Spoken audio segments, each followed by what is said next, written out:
Monsoon सत्र का आज पहला दिन है और 9 बजे से 1 बजे तक ये सत्र चलना है। क्या इस वक्त चल रहा है, सीधे लिए चलते हैं। सदस्यगण, मुझे सभा को भारत के पूर्व राष्ट्रपति और भारत रत्न श्री प्रणब मुखर्जी के दुखद निधन के बारे में सूचित करना है। भारत रत्न श्री प्रणब मुखर्जी ने, जिन्हें हम आदर से प्रणब दाबी के नाम से संबोधित करते हैं, देश में वर्तमान युग के महानतम राजनेताओं में से एक थे। मात्र 24 वर्ष की अवस्था में उच्च सदन के सदस्य बने पूर्व राष्ट्रपति भारत रत्न प्रणब मुखर्जी सच्चे अर्थों में लोकतंत्र की मूल भावना के उपासक थे। वे एक प्रभावी वक्ता, कुशल प्रशासक और सफल राजनेता थे। संसदीय परंपराओं और इतिहास के संबंध में उनका ज्ञान और अनुभव अद्वितीय था। विभिन्न पदों पर रहते हुए राष्ट्र सेवा का उनका 5 दशकों से भी अधिक का अनुभव रहा।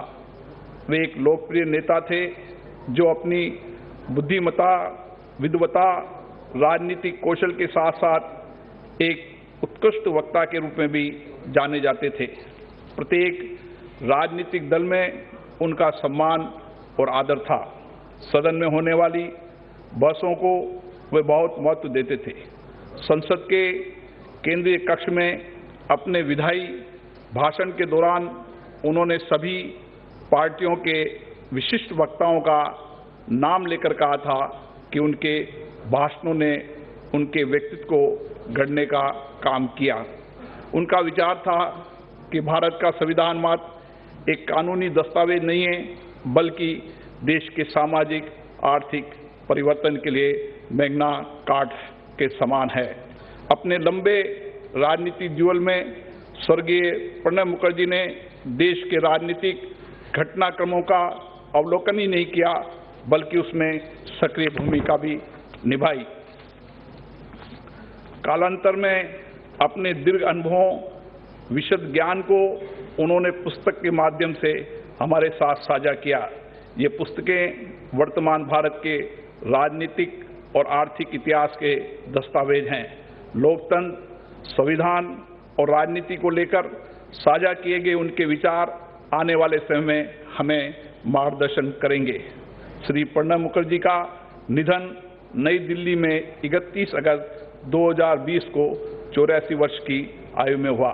माननीय सदस्यगण, मुझे सभा को अपने साथी श्री एच बसंत कुमार और विख्यात गायक पंडित जसराज तथा 13 पूर्व संसद सदस्यों की दुखद मृत्यु के बारे में भी सूचित करना है।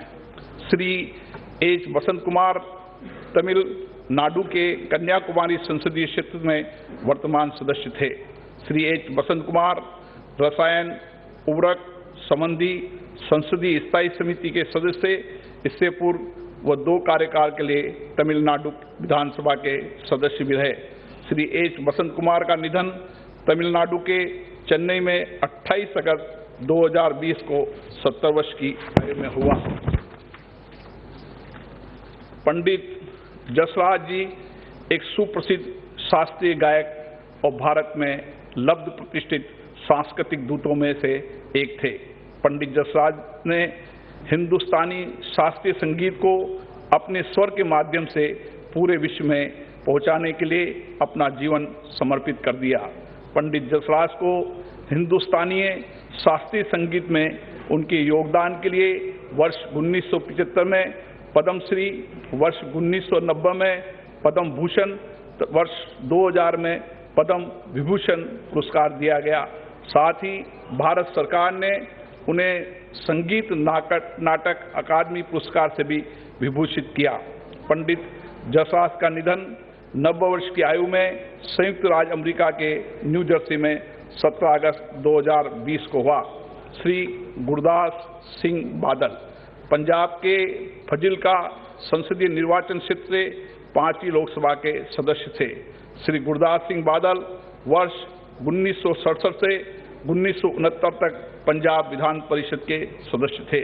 श्री गुरदास सिंह बादल का निधन पंजाब के मोहाली में 15 मई 2020 को 88 वर्ष की आयु में हुआ। डॉक्टर नेपाल सिंह सोली लोकसभा के सदस्य थे, जो उत्तर प्रदेश के रामपुर संसदीय निर्वाचन क्षेत्र का प्रतिनिधित्व करते थे। वह नियम समिति, मानव संसाधन विकास संबंधी समिति, अन्य पिछड़े वर्गों के कल्याण संबंधी समिति के सदस्य रहे।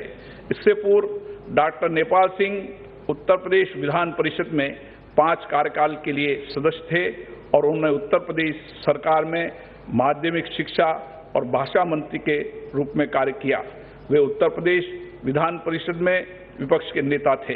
डॉक्टर नेपाल सिंह का निधन उत्तर प्रदेश के मुरादाबाद में 22 मई 2020 को 79 वर्ष की आयु में हुआ।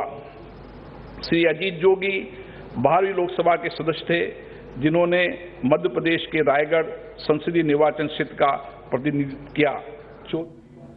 तो सदन की कार्रवाई में फिर से आपको लिए चलेंगे। कोरोना काल में सदन की कार्रवाई चल रही है, बहुत कुछ नियम जो है वो बदले हुए हैं। 2 अलग अलग पालियों में सदन की कार्रवाई को चलाया जा रहा है, लेकिन प्रधानमंत्री ने स्पष्ट कह दिया है कार्रवाई से पहले ही कि बहुत महत्वपूर्ण है, ये कोविड टाइम में हम सदन चला रहे हैं और इसीलिए इसकी कार्रवाई सही तरीके से चले, इसके लिए पूरा सदन कोशिश करेगा।